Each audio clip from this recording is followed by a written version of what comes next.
All right, we are ready when you are. Okay, so our topic was gang violence in El Salvador, and we made it to Leah, Lila, and Lizzie.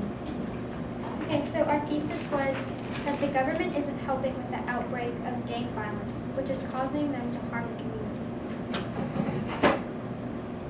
El Salvador has a population of about 6 million, is located in Central America, and is the deadliest country in Central America. So this is what I did research on, and it was how are the gangs causing people to migrate. So according to the Migration Policy Institute, around 1 million people have migrated that live in El Salvador to the U.S. They don't only want the American dream, but they also want to get away from the gang violence. And also, the Migration Policy Institute also says that if the gang violence continues to get out of hand, the migration rates will increase.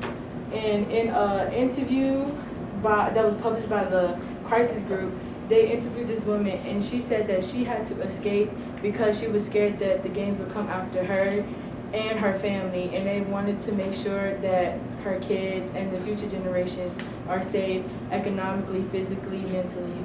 And also, according to a Washington News Post, the police are also starting to flee too because of how bad the gangs are. The police are living in the same neighborhoods as the gangs because they're not getting enough money. They get around $500 a month, so they have to face the gangs during work and outside of work. So they're scared that the gangs will know that they are the police, and they're scared that the gangs will, kill them and their family. Also, the gangs are playing a significant role in poverty.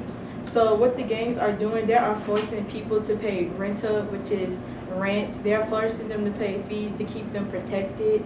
So basically, if you don't pay the gangs will come after you. So many local businesses have to pay rent for their protection to keep the business going. Or if not, the gangs will kind of destroy everything and also harm the owner. And also, they go around to random people in the community, and they also force them to pay rent. So in a PBS news interview, this one man said that the gangs forced him to pay thousands of dollars, and he was already living in poverty, but once the gangs came, it caused him to hit rock bottom, and he couldn't provide for his family or himself. And he has to work long shifts at picking crabs so that he could pay the debt off for the gangs, because he said it's better to live in poverty than to be dead, because if the gangs find out that he's not paying them, they will kill him and his family. Okay, so also the gangs are also starting to recruit the youth. And a study that was conducted by the author named Edendorf, they said that children that live in a single-parent home or in poverty are more likely to join a gang because they are looking for attention, and they look to the gangs as a brotherhood. So the gangs know which children lives in poverty, so they kind of target them. And the reason that they do that is so they could do the baby crimes, such as collecting rent. And also they do this so they know that the gangs will continue to live up to its legacy that it has now. So basically, they recruit the kids to keep the gangs running for future generations. So the gangs strike fear in the community, and they do that by causing them to. They make them pay their rent, and so kids going to school or adults going to work, they have to go past these borders that the gangs build up, and they're scared to go across them, because if you go into a different gang's territory, then you can get shot. And so this causes kids not to want to go to school because they're scared, and parents not to want to send their kids to school. And so that causes the kids not to want to go to school, and then the dropout rate has gone up to 54%, and according to the Council of Hemispheric Affairs. And the gangs are degrading the quality of their education, because the gangs also threaten teachers so they have gang members in the schools threatening teachers, and again costing the children to pay their rent.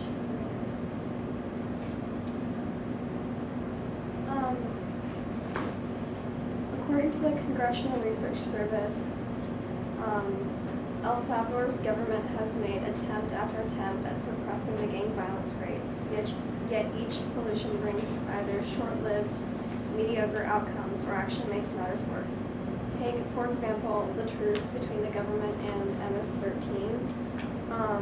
For a little while, for about 3 years, the truce had a few benefits, such as the homicide rate dropped, but the government in 2015, they decided to kind of like ignore the truce and not follow the requirements anymore, and the homicide rate went up 70% to like the worst they've ever had. So in 2015, yeah, it kind of shattered everything they worked for. So a lot of the policies that the government has tried to use to kind of like work against the gangs, they aren't working. And the truce actually made the gangs more unified, so it made them stronger. So it backfired. Oh. That's pretty much just what I said. So they prioritize quick fixes that kind of like get the people on their side without actually doing anything. So it's more of like a political agenda instead of them actually trying to fix the problems.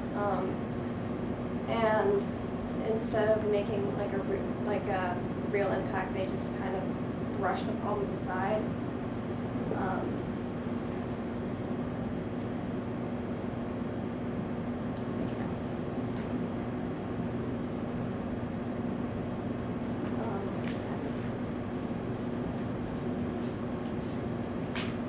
El Salvador's development has been slowed or hindered because of the government's incapability to respond, manage, and address the problems resulting from the Civil War, such as battered public spaces, like schools. A lot of schools are in really poor condition because of the Civil War, and they haven't really addressed those problems.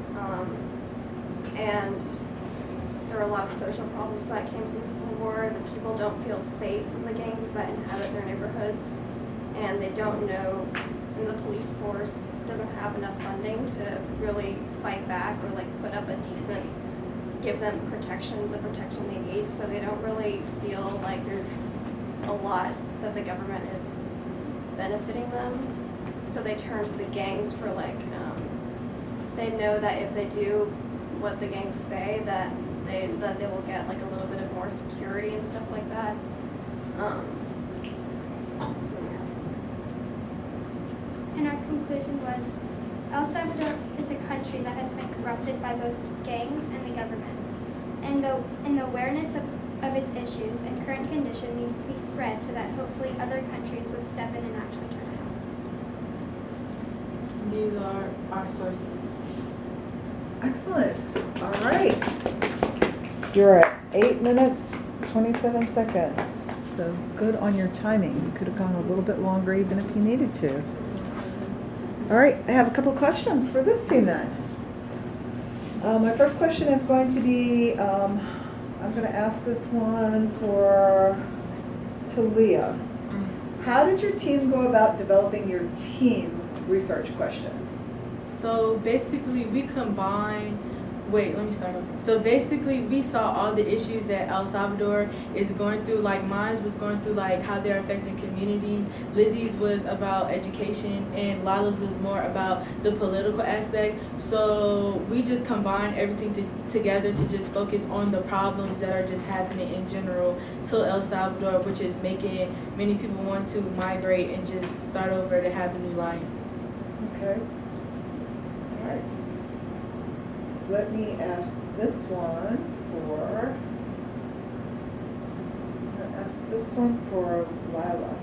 Lila, how did your own views about the problem or issue change as a result of evidence found by your teammates?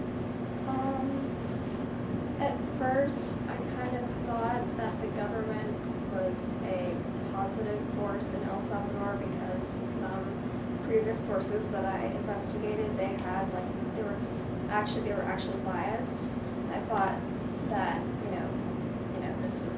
they were trying their best and everything. articles and stuff that they sent me, like going, like kind of reaching through different points of view, I saw that actually the government really isn't doing anything of benefit for the El Salvadorians, and they're actually, in a lot of cases, they're making it worse for them. Excellent. Okay. And then my last question will be for Busy, and I want to ask.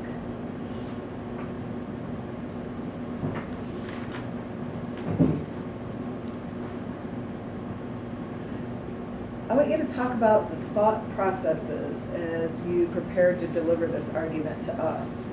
What points did you want to ensure got emphasized for your team presentation? So me, it was most important for people to be aware that it's not just like the government against the gangs, it's also like the community and like innocent bystanders also being affected. Like the children in El Salvador, they're being affected a lot because like they can't go to school. And so I thought it was important that it wasn't just like the government versus the gangs, it was also people knew that it was the community was also.